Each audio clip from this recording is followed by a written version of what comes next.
So let us start fork system call.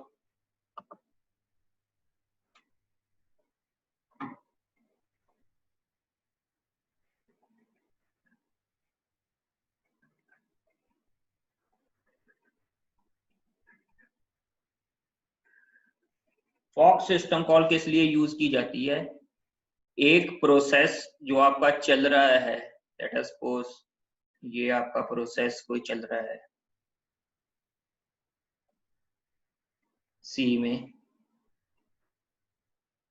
अब इस process के बीच में अगर आपने फॉक दी हुई है सिस्टम कॉल, तो ये इसका एक चाइल्ड प्रोसेस बनाएगी with the same code as that of this। मान लो a.c थी, यहां पर इसने रैम में ये एग्जीक्यूट हुआ, जैसी फॉक आया सारे का सारा कोड चाइल्ड प्रोसेस में कॉपी हो गया।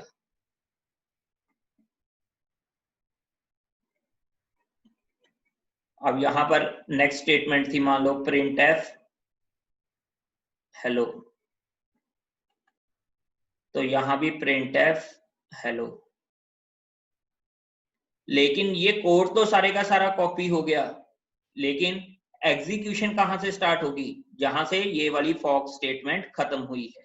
तो अब यहां से एग्जीक्यूशन स्टार्ट होगी, तो इसका आउटपुट क्या आएगा? 2 बार हेलो। हाँ जी, इसमें अभी तक किसी को कोई डाउट हो? फॉक सिस्टम कॉल से क्या होगा? उस प्रोसेस में जैसी फॉक सिस्टम कॉल दी आपने, एक नया चाइल्ड प्रोसेस आपका बना। यहाँ पर देखो, फॉक वैसे कहने को तो हम सिस्टम कॉल कह रहे हैं, इसकी एपीआई का नाम भी इन्होंने फॉक ही दिया हुआ है। प्रोग्रामर क्या करता है? एपीआई को कॉल, तो हमने फॉक एपीआई या फॉक सिस्टम कॉल को कॉल किया, और यहाँ पर इसने चाइल्ड प्रोसेस को एक क्रिएट किया। लेकिन चाइल्ड प्रोसेस की एग्जीक्यूशन कहां से होगी? यहां से, यहां से ये फॉक स्टेटमेंट खत्म होगी।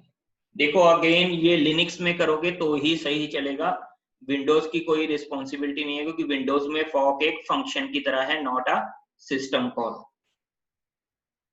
हाँ जी, यहां तक डाउट हो किसी को?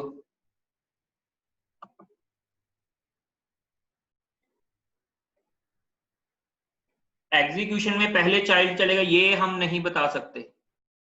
एग्जीक्यूशन में के पहले चाइल्ड बनेगा चलेगा या पेरेंट, ये हम नहीं बता सकते। यूज क्या है इसका? बहुत सारे यूज हो जाते हैं जब भी आप मल्टी थ्रेडिंग को देखते हो, तो आपके पास एक देखो, अभी तो आपको लगेगा कि कोड सेम ही कॉपी किया है, तो इसका यूज क्या है, लेकिन वो कोड आप बाद में एक दूसरी सिस्टम कॉल के साथ रिप्लेस भी कर सकते हो। तो इसको हम थोड़ा प्रैक्टिकली समझने की कोशिश करते हैं using virtual box.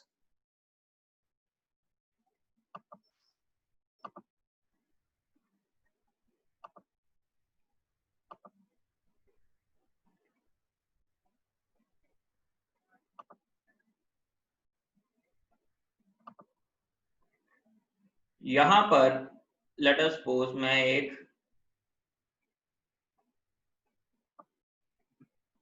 Simple code लिखता हूं, printf हेलो।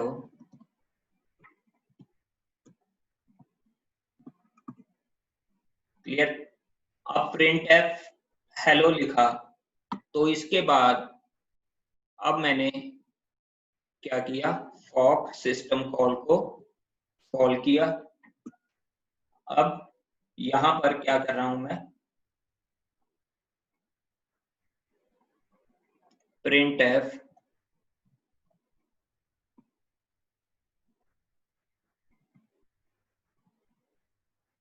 आए, और यहां /n का यूज कर लो।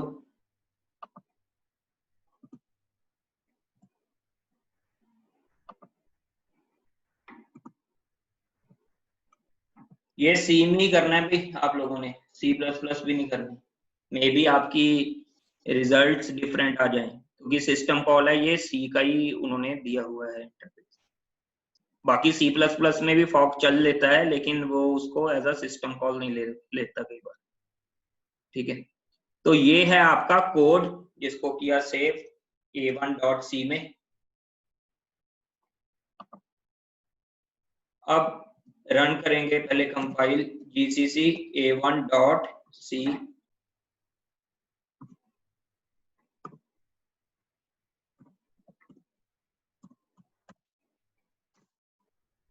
देखो पहले क्या प्रिंट हुआ, हेलो, फिर क्या हुआ, हाय एंड देन हाय। अब दोबारा कोड की तरफ जाएंगे, पहले आउटपुट देख लिया आपने सभी ने, ठीक है। अब दोबारा कोड को देखते हैं कि ऐसा प्रिंट क्यों हुआ, एक बार हेलो प्रिंट हुआ और 2 बार हाय, ऐसा क्यों हुआ वो देखते हैं।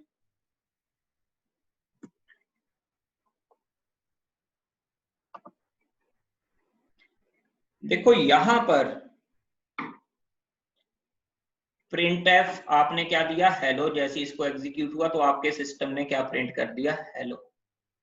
यहां पर इसको क्या हुआ, फॉक सिस्टम कॉल एनकाउंटर हुई, तो सेम कोड, जैसे ये पेरेंट है ये चाइल्ड है, पेरेंट वाला सेम कोड यहां से जो पूरा कोड था आपने लिखा printf hello fork printf hi, ये सारे का सारा कोड कहां कॉपी हो जाएगा, एक नया प्रोसेस क्रिएट होगा, उसमें ये सारे का सारा कोड कॉपी होगा, सारे का सारा कोड अगेन चाइल्ड प्रोसेस में कॉपी हुआ।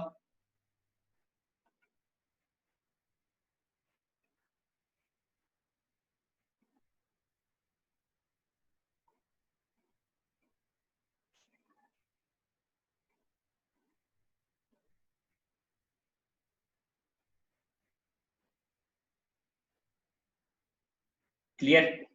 अब कॉपी तो सारे का सारा हो गया, लेकिन एग्जीक्यूट कहां से होगा, ये यहां से।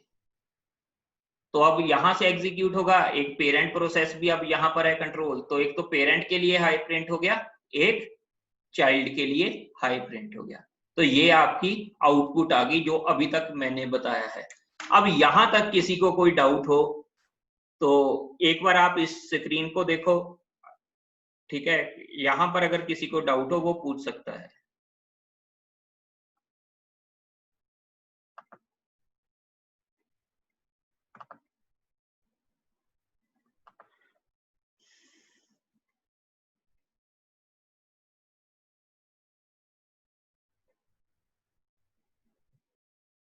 हाँ जी, यहां तक किसी को डाउट हो, कहाँ गई जूम की से?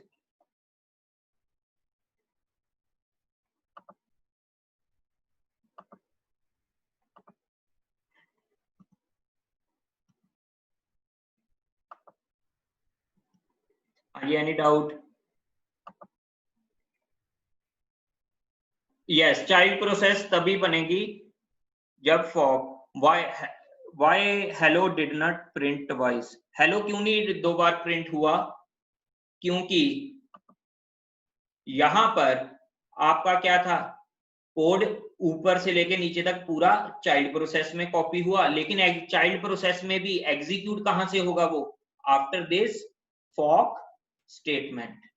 क्लियर, ये इसका फंडा है फॉक सिस्टम कॉल का, वो वहीं से स्टार्ट करेगा। क्लियर। तो अब नेक्स्ट है हमारे पास कि हम डिफरेंशिएट कैसे करें कि हमारा चाइल्ड प्रोसेस का हाई है या पेरेंट प्रोसेस का हाई है। देखो आप दोनों प्रोसेस एक लाइन के कोड से ही, देखो अभी तक किया क्या है कि हमने फॉक सिस्टम कॉल क्या करती है, चाइल्ड प्रोसेस में कोड सारे का सारा एक चाइल्ड प्रोसेस क्रिएट करती है और सारे का सारा पेरेंट प्रोसेस का कोड वहां पर कॉपी कर देती है, लेकिन एग्जीक्यूट कहां से होना स्टार्ट होगा, after this fork statement in the child process. तो चाइल्ड प्रोसेस भी इंडिपेंडेंट प्रोसेस है अभी। Yes Ruchika, you can type in chat box. So printf में भी आपके पास उसका printf हाई चलेगा और एक पेरेंट प्रोसेस का हाई चलेगा। तो यहां पर इसका मतलब क्या हुआ कि पहले पेरेंट प्रोसेस के लिए हेलो प्रिंट हुआ, फिर फॉक सिस्टम कॉल चली, उसने सारे का सारा कोड चाइल्ड प्रोसेस में भी कॉपी कर दिया, और लेकिन एग्जीक्यूट चाइल्ड प्रोसेस में कहां से होगा, after the fork system call, मतलब हाई से। तो पेरेंट प्रोसेस में भी वो हाई स्टेटमेंट पर था और चाइल्ड प्रोसेस में भी हाई स्टेटमेंट से स्टार्ट किया। तो इसकी आउटपुट क्या प्रिंट की उसने, hello, high and high. Clear? अभी इसके ऊपर हम और कोड करने वाले हैं, तो मे बी आपको समझ में आता जाए। ठीक है, अब सेकंड पॉइंट है कि हेलो और हाई में, सॉरी, पेरेंट प्रोसेस और चाइल्ड प्रोसेस में डिफरेंशिएट कैसे करें, कि ये अब उसके बाद दोनों का कोड सेम है, तो ये वाला हाई पेरेंट का था या चाइल्ड का, हम कैसे बता सकते हैं। देखो, जो आपकी फॉक सिस्टम कॉल होगी, ये एक इंटीजर वैल्यू रिटर्न करती है। लेट अस सपोज मैंने लिख दिया int d equals to fork. अब इसका मतलब क्या है, अब d में फॉक की वैल्यू रिटर्न होगी, लेकिन वो वैल्यू कौन सी होगी, ध्यान से सुनना। चाइल्ड के लिए फॉक की वैल्यू कौन सी होगी, 0। चाइल्ड के लिए फॉक की वैल्यू कौन सी होगी, 0। और पेरेंट के लिए कौन सी होगी, जो चाइल्ड प्रोसेस का प्रोसेस आईडी है। दोबारा सुनो, डी में चाइल्ड के केस के लिए कौन सी वैल्यू स्टोर होगी, 0। ठीक है, और पेरेंट के लिए कौन सी वैल्यू स्टोर होगी, चाइल्ड प्रोसेस का प्रोसेस आईडी। तो प्रोसेस आईडी तो समझते हो ना, प्रोसेस का नंबर, वो विंडोज के ऑपरेटिंग सिस्टम में भी वैसे ही दिखाता है PID, और चाइल्ड के केस में भी वैसे ही दिखाता है। ये ऑपरेटिंग सिस्टम ने ऐसा ही शेड्यूल किया है। यस, ऑपरेटिंग सिस्टम ने ही उसको बनाया है ऐसा। क्लियर? अब इस चीज को देखने के लिए मैंने क्या किया, यहां पर लिख दिया if d equals to 0,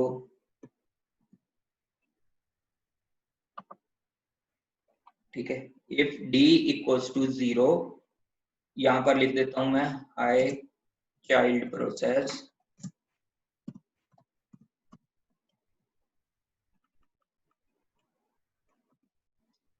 else या else if d is greater than 0,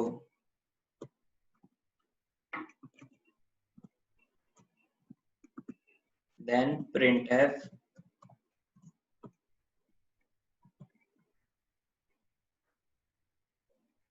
यहां पर लिख दें हम हाई पेरेंट प्रोसेस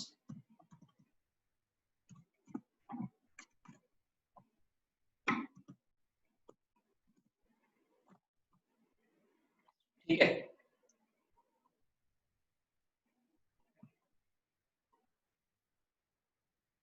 सॉरी, हम प्रिंट की इसकी वैल्यू भी प्रिंट करवा लेते हैं। ठीक है,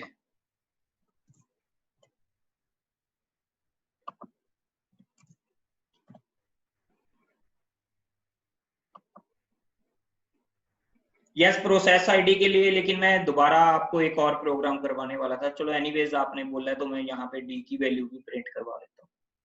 ठीक है, तो यहाँ पर आपको इसको सेव करना होगा और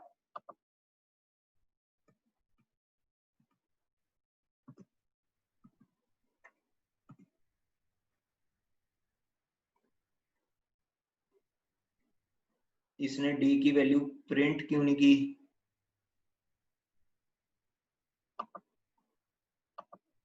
या परसेंटाइल डी नहीं लगाया, सॉरी सॉरी।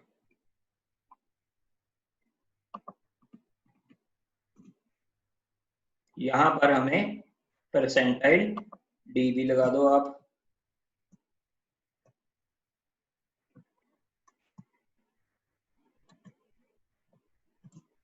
ठीक है,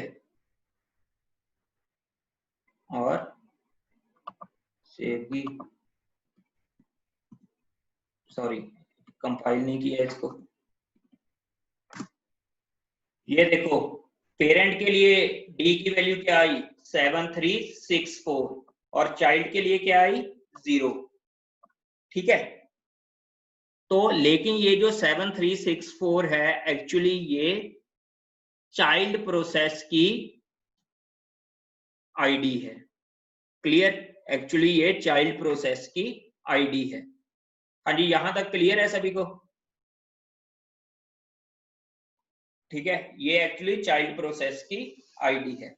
अब इसको ये मैंने तो बोल दिया कि ये चाइल्ड प्रोसेस की आईडी है, लेकिन आप चेक कैसे करोगे इसको कि ये चाइल्ड प्रोसेस की आईडी है? तो यहाँ पर लिनक्स में जीसीसी कंपाइलर में आपके पास गेट पीआईडी नाम का फंक्शन है, आप उसको यूज करके चेक कर सकते हो। कैसे, वो मैं अभी बता रहा हूं। यहां पर बजाय के मैंने प्रिंट करवा लिया गेट पीआईडी, इसका मतलब क्या है कि ये प्रोसेस की प्रोसेस आईडी बताएगा, उस प्रोसेस की आईडी बताएगा। Clear, get PID will return process ID of that process, process ID will return process ID of that process.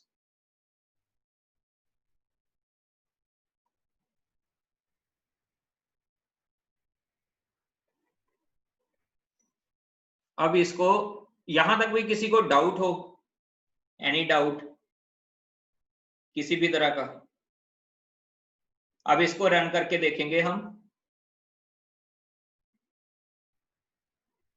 Control S for saving and then run.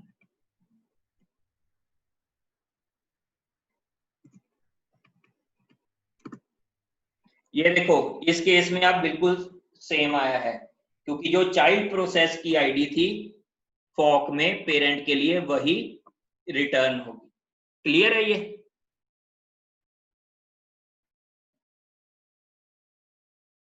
No, ये हम बता ही नहीं सकते कि parent process will always be completed first, ये हम बता ही नहीं सकते। आपको उसके लिए वेट सिस्टम कॉल लगानी पड़ेगी अगर ऐसा कुछ करना है। देखो अगर पेरेंट प्रोसेस ही खत्म हो गया तो उसका मतलब कि जो इसमें टर्म यूज होती है ऑर्फन प्रोसेस, तो उसका चाइल्ड प्रोसेस क्या बन जाएगा, ऑर्फन। वो हम बाद में इसको डिस्कस करेंगे। हाँ जी, फॉक का मतलब क्या होता है मैं बता देता हूं।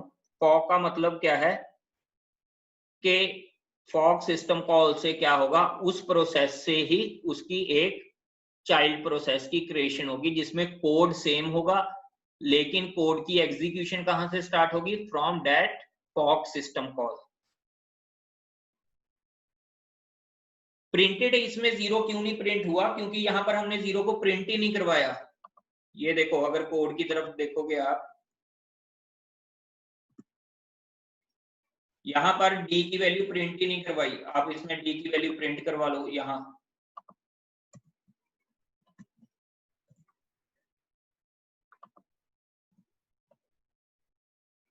ठीक है, तो आपकी वो जीरो वैल्यू भी आ जाएगी। ये देखो ये जीरो वैल्यू भी यहां पर चाइल्ड के केस में आ गई।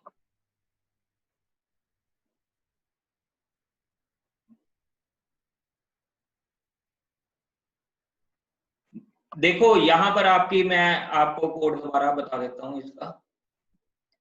मैं कैसे भी ये बता नहीं सकता। देखो उन्होंने बोला कि इफ स्टेटमेंट में, देखो यहाँ if D equals to zero हमने पहले ही किया है, तो लेकिन अब यहाँ पर डी की वैल्यू रिटर्न होगी, मे बी वो पेरेंट को चला दे, मे बी वो चाइल्ड को चला दे, हमारा उसके ऊपर कंट्रोल नहीं है, जो भी हमने अभी तक कोडिंग की है। क्लियर, तो उसके बारे में आप श्योर हो ही नहीं सकते कि पहले आपका चाइल्ड चलेगा या पहले आपका पेरेंट चलेगा। आप उसको कंट्रोल कर सकते हो आउटपुट को यूजिंग वेट सिस्टम को। ठीक है, वो बाद में हम करेंगे। यहां तक किसी को कोई डाउट हो? और yes yes yes, you can do. Let us suppose मैंने यहाँ पे लिखा, क्योंकि कोड पूरे का पूरा कॉपी होता है ना, कोड पूरे का पूरा कॉपी होगा। मैंने लिखा int a equals to 5, यहाँ पे चाइल्ड में लिख रहा हूं मैं, अब ये चाइल्ड वाले केस में a की वैल्यू, तो वो a की वैल्यू को प्रिंट करवाएगा।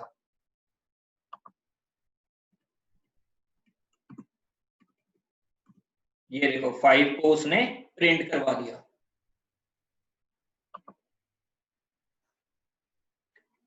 देखो इसको अगर हम why 0 is at always at last, 0 last में इसलिए क्योंकि हम 0 को प्रिंट लास्ट में करवा रहे हैं। यहां पर डी लिखूंगा तो वो लास्ट में है। अब बाई चांस से आपका पेरेंट प्रोसेस पहले एग्जीक्यूट हो रहा है यहाँ पर, तो वो हमारे कंट्रोल में नहीं है। ठीक है,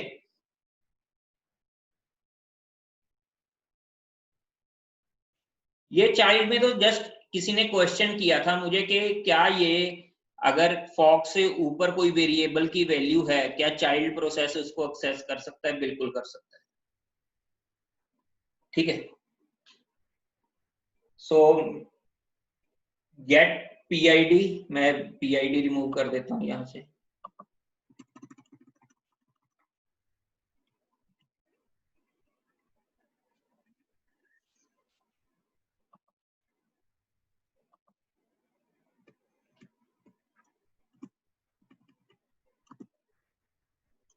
क्लियर,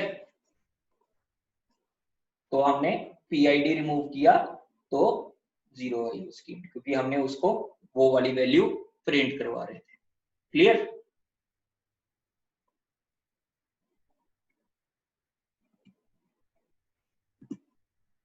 सॉरी।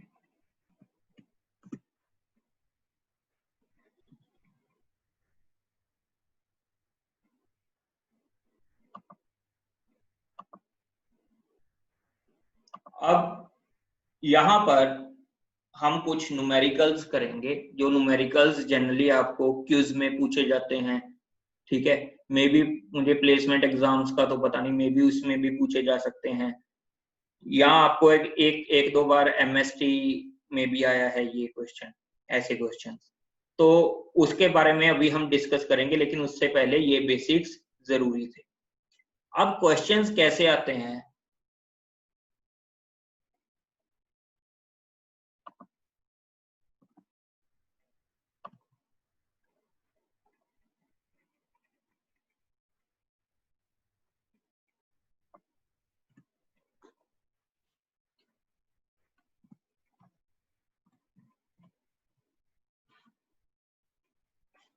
देखो, आप लोगों के लिए मैं बता रहा हूं कि एक फंक्शन होता है get PPID। PPID stands for parent process of that process. तो आप चाइल्ड प्रोसेस में अगर गेट PPID करोगे और पेरेंट प्रोसेस में गेट PID करोगे तो वो भी सेम वैल्यू शो करेंगे। क्लियर, सो नेक्स्ट है अब हमारे पास जैसे क्वेश्चंस, आपको इसमें आते हैं।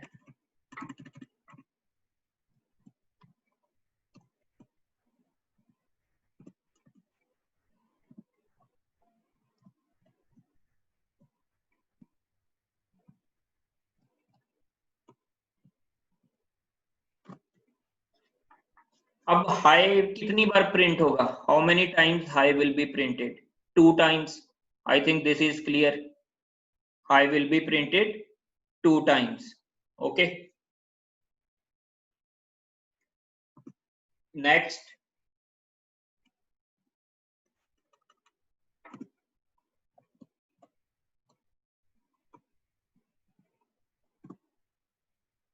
अब हाई कितनी बार प्रिंट होगा? चैट में बताओ।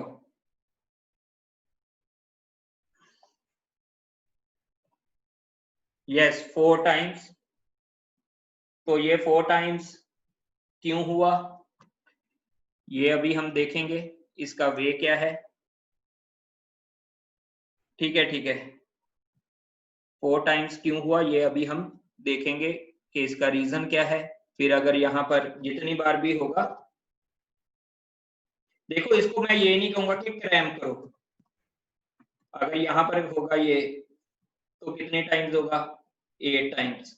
अब आप बोलोगे कि ये तो सीधा फॉर्मूला है, 2⁻³ जितनी बार भी फॉक होगा हमारे पास उतने नंबर ऑफ प्रोसेसेस होंगे। बिल्कुल सही बात है कि आपके पास उतने नंबर ऑफ प्रोसेसेस होंगे, लेकिन ऐसा क्यों आया वो हमें देखने की बात है, और आपने इसको क्रैम नहीं करना। ये सजेशन है सॉरी मेरी तरफ से कि इसको क्रैम नहीं करना आप लोगों ने। तो इसके लिए हमने अगर मान लो कि जो स्टार्टिंग वाला प्रोसेस था वो क्या था मेरे लिए, पेरेंट प्रोसेस। ये प्रोसेस मेरे लिए मेन पेरेंट प्रोसेस था। क्लियर? जैसे फर्स्ट टाइम फॉक आया तो एक तो आपका पेरेंट प्रोसेस चला और एक इसका चाइल्ड प्रोसेस बना फर्स्ट फॉक के टाइम। उस चाइल्ड प्रोसेस को मैंने नाम दे दिया C1। क्लियर? अब सेकंड फॉक आया, अब ये वाला फॉक किसके ऊपर लगेगा, P के ऊपर भी लगेगा और C1 के ऊपर भी लगेगा। तो अब क्या बनेगा, PC2।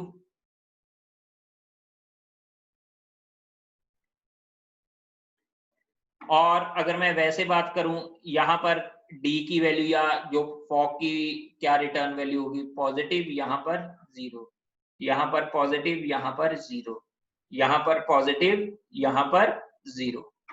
क्लियर? अब नेक्स्ट आया, ये मैं ऐसा क्यों लिख रहा हूं, क्योंकि पेरेंट प्रोसेस के लिए चाइल्ड प्रोसेस की आईडी रिटर्न करता है।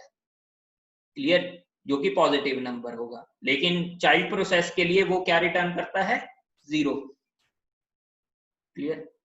अब इसके बाद क्या होगा, again PC3, again positive 0, C2,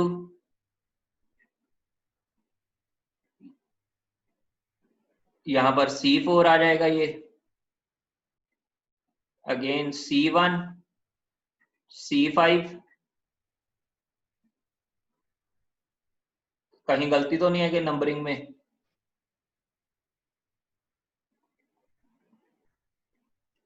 ठीक है, तो कहीं नंबरिंग में गलती लग रही है मुझे, क्योंकि आंसर सही नहीं आ रहा। यहां पर C2 और C2 सेम हो गए, तो यहां पर इसको मुझे C3 करना पड़ेगा, यहां पर C4, यहां पर C5, यहां पर C6, अगेन C3, C7। तो टोटल नंबर ऑफ प्रोसेसेस कितने हुए, एक पेरेंट प्रोसेस जो मैंने, एक तो P हो गया, and then C1 to C7। तो टोटल नंबर ऑफ प्रोसेसेस कितने हुए, 8। आपने ऐसे ट्री से ये बना लिया, क्योंकि ये सीधा था तो आपको करना इजी लगा। हाँ जी, इसमें किसी को डाउट हो, मैं देखो अभी इसको रिमूव कर रहा हूँ, क्योंकि तब तक आपकी मुझे चैट बॉक्स दिखाई नहीं देती जब मैं एडोपेन प्रो यूज कर रहा होता हूँ। ठीक है, तो यहां तक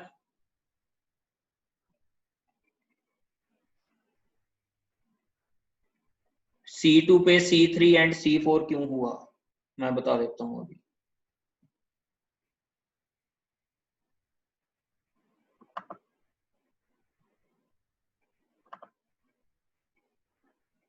कहाँ C2 पे, ये देखो C2 एंड C5 है,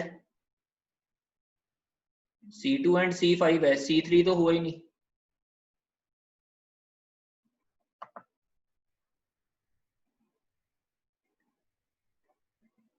हाँ, ये तो देखो आपके पास जहां भी फॉक सिस्टम कॉल आएगी, जहां भी देखो सबसे पहले पहली फॉक सिस्टम कॉल आई तो आपने क्या किया, P और C1 में वो हो गया।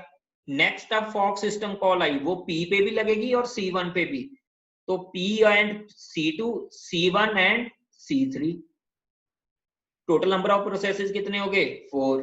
फिर एक और फॉक सिस्टम कॉल आ गई, तो ये चारों प्रोसेसेस पे लगेगी ना वो फॉक सिस्टम कॉल, तो वो चारों प्रोसेसेस पे लग गई। एक तो वही प्रोसेस रिटेन हो रहा है ना आपका, जैसे P। क्लियर? तो total number of processes will be 8। हाँ जी, किसको, यस हर्ष, दोबारा सुन लो इसको। सबसे पहले फॉक आया आपके पास कोड में, ठीक है, जैसे ही फॉक आया यहां पर, तो आपने क्या किया, पेरेंट प्रोसेस था, उसके दो प्रोसेसेस बन गए, मतलब एक पेरेंट एक चाइल्ड। क्लियर। अब सेकंड फॉक आया तो इसमें अब ये दोनों पे फॉक चलेगा ना, तो again P C2 C1 C1 and C1 C3, तो total number of processes 4। Next आया तो ऐसे आपने नेक्स्ट एक्सपेंड कर दिया। क्लियर। ये तो बड़ा सिंपल सा आपके पास सिनेरियो था। अब यहां पर अगर मैं हाई को रन करूंगा तो कितने हाई रन होंगे, कितनी बार प्रिंट होगा, 8 टाइम्स। ठीक है, यहां पर कितनी बार रिटर्न होगा, प्रिंट होगा 8 टाइम्स। इसको मैं अगर साथ में इजीनेस के लिए ये कर,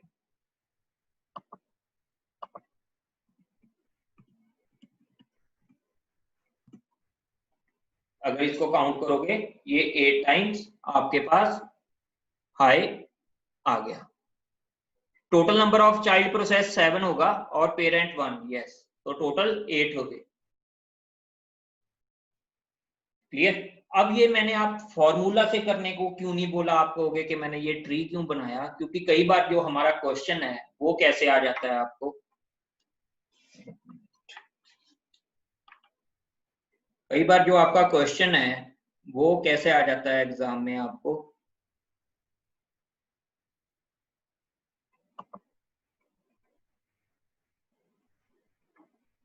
यहां पर let us suppose int main या सॉरी वॉइड मेन,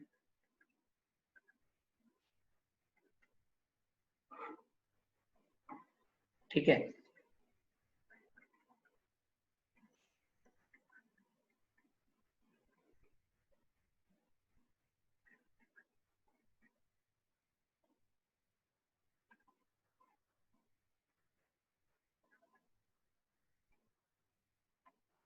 इसके लिए अपनी समझ से वो ट्री बनाओ इस प्रोग्राम के लिए, फिर मैं इसका प्रोग्राम पे पहले चला के दिखाऊंगा कि आपका आंसर क्या आना चाहिए, फिर इसको डिस्कस करेंगे।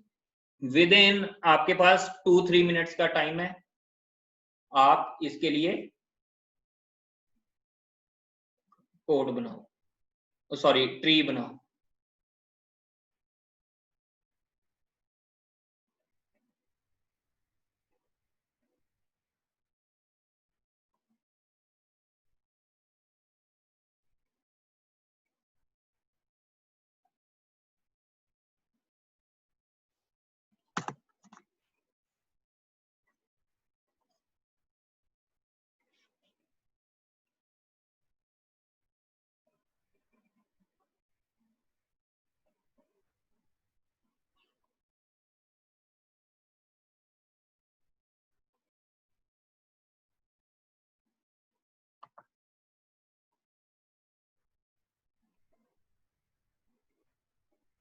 फॉक सिस्टम कॉल कॉल हो गया है इसमें,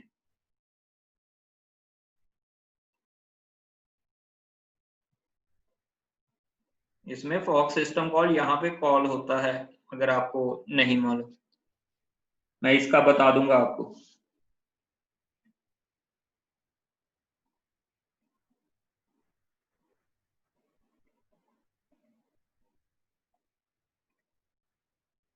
नहीं, अकेला हाई नहीं आएगा,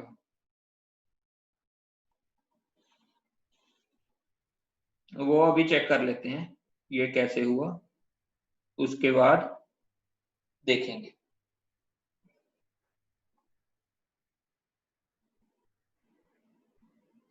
सभी अपने पास अपना लिख के रखो जो भी आंसर है, तो इसको मैच कर ले, मैच करेंगे, जिसको ये नहीं समझ में आया उसको फिर वैसे भी इसको एक्सप्लेन किया जाएगा।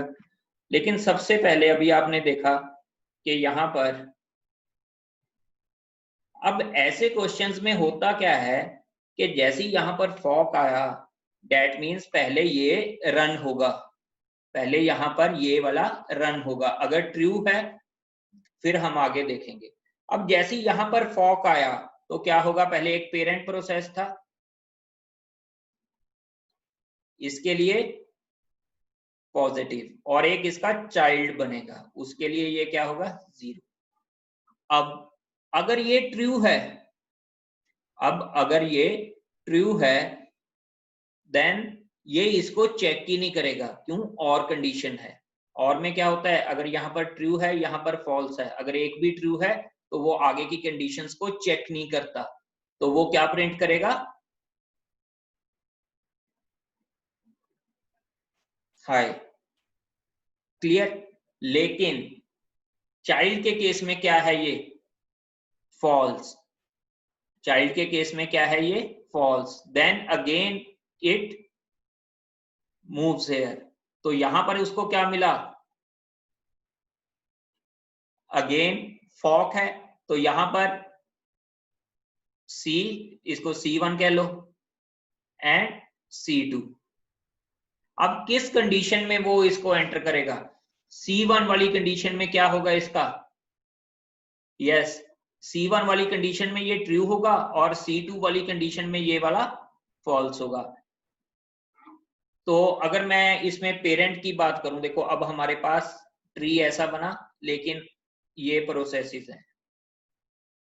पेरेंट के केस में ये क्या हो गया? ट्रू, तो आगे चेक करने की रिक्वायरमेंट नहीं, ये रन होगा और हाई प्रिंट कर देगा। पेरेंट का केस तो खत्म हो गया। नेक्स्ट, जो चाइल्ड था उसके केस में ये क्या था? 0, तो उस केस में प्रोसेस कहां जाएगा? नेक्स्ट फॉक के ऊपर। तो यहां पर क्या किया? C1 के केस में प्लस और C2 के केस में अगेन ये क्या है? 0। तो C1 प्रोसेस के लिए ये वाली फॉक स्टेटमेंट क्या होगी? ट्रू, जो कि पहले फॉल्स थी, पहले वाली फॉल्स थी, और सेकंड वाली क्या होगी? ट्रू। तो ये अगेन हाई प्रिंट कर देगा क्योंकि और कंडीशन थी। यस अलविंदर, मैं अभी इसको और एक्सप्लेन करता हूं, ठीक है। नेक्स्ट आया हाई।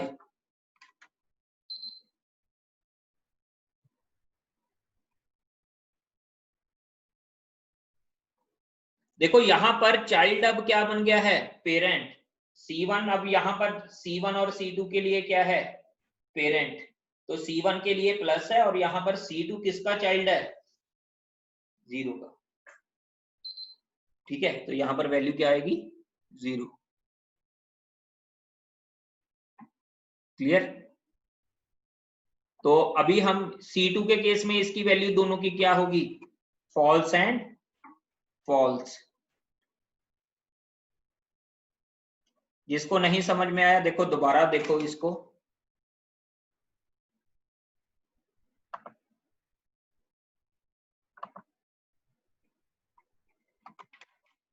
कंडीशन थी आपकी इफ फॉक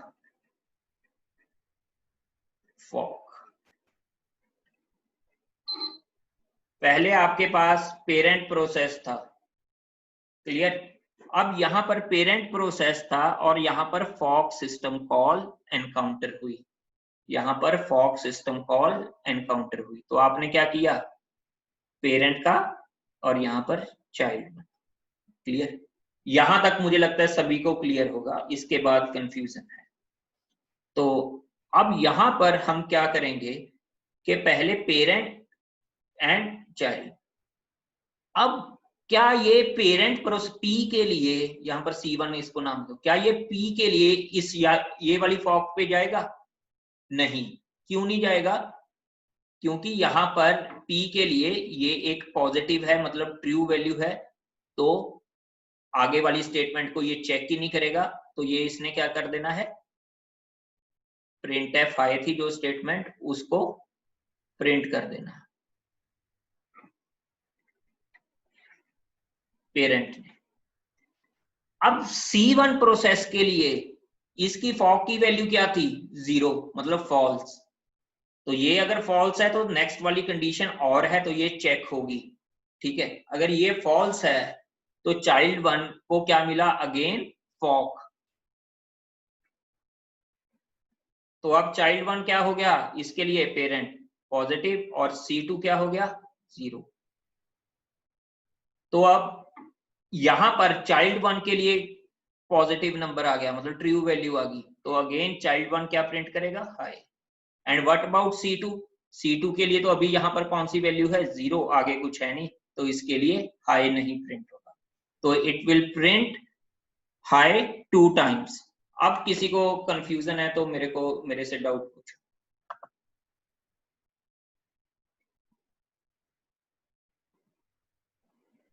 यस, अगर कंफ्यूजन है तो डाउट पूछो। अब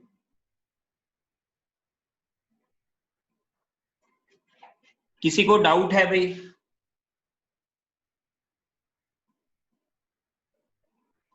देखो, इसके लिए हम एक नया प्रोग्राम बनाते हैं, आपको अभी वो समझ में नहीं आया।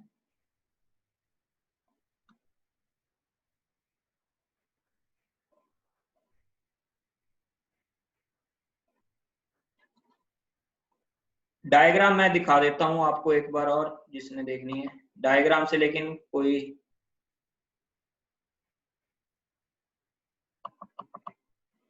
डायग्राम कहाँ गई?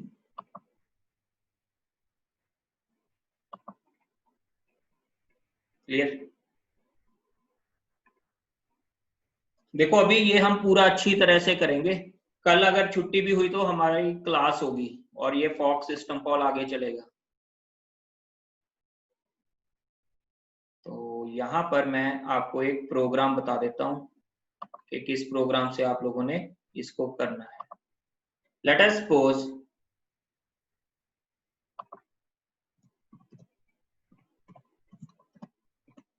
A3.C।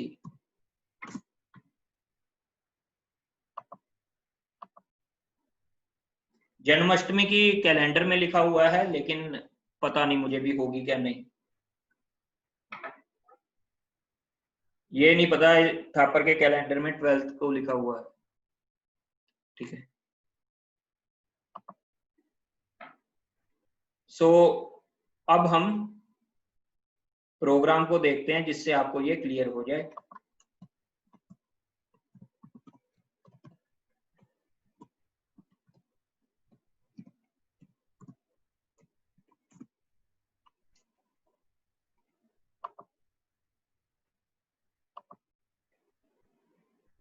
तो यहां पर हमने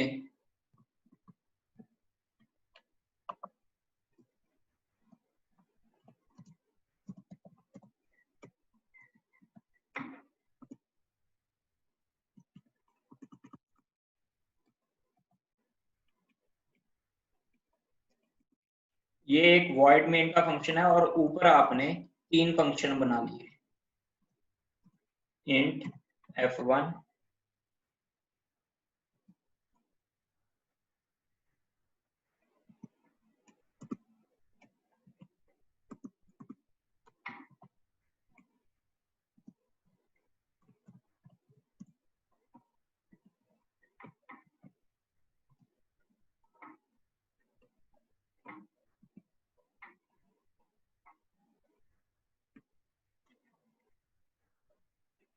यस। किसी को डाउट है? चलो, मुझे लगता है अभी आपके पास 5 मिनट है। आप लोगों ने करना क्या है, इसको रन करके देखना। प्रिंट एफ हाई लिखना है यहाँ पे,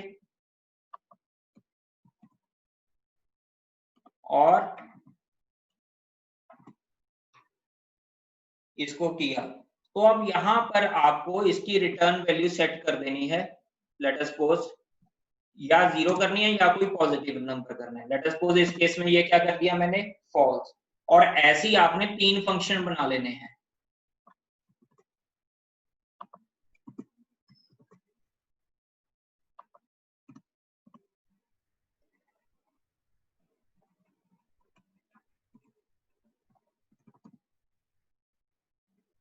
और ये रिटर्न वैल्यू हम बार बार स्विच करते जाएंगे ताकि हमें आउटपुट का, डिफरेंट आउटपुट्स का पता लगे।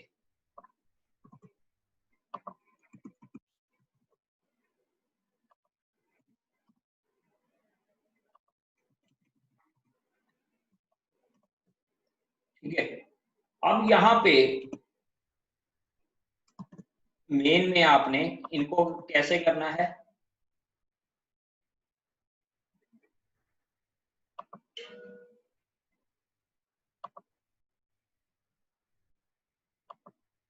यहाँ पे सिंपली वही स्टेटमेंट जो आप आगे लिखते हो, उसमें लिख लीजिए फॉक वाले में आपने इसको लिखना इफ F1 F2, ठीक है, और डिफरेंट कॉम्बिनेशंस आपने ट्राई करने हैं। इनका क्या होगा, यहाँ एंड और को हिलाते जाना और यहाँ पे प्रिंट एफ करना कोई वैल्यू, तो आपको पता चलेगा कि कौन सी वैल्यू आएगी, कैसे ये कोड आपका वर्क करता है। प्लीज इसको देख लो, ये घर से ट्राई करना है, अगर हो गया वेल एंड गुड, वरना मैं कल करवाऊंगा। कल आपकी क्लास भी में भी मैं 2 घंटे की ले लूं ताकि ये फॉक सिस्टम कॉल हमारी कंप्लीट हो जाए, ठीक है। तो अभी के लिए तो बस इतना ही, ठीक है, नेक्स्ट कल मिलेंगे।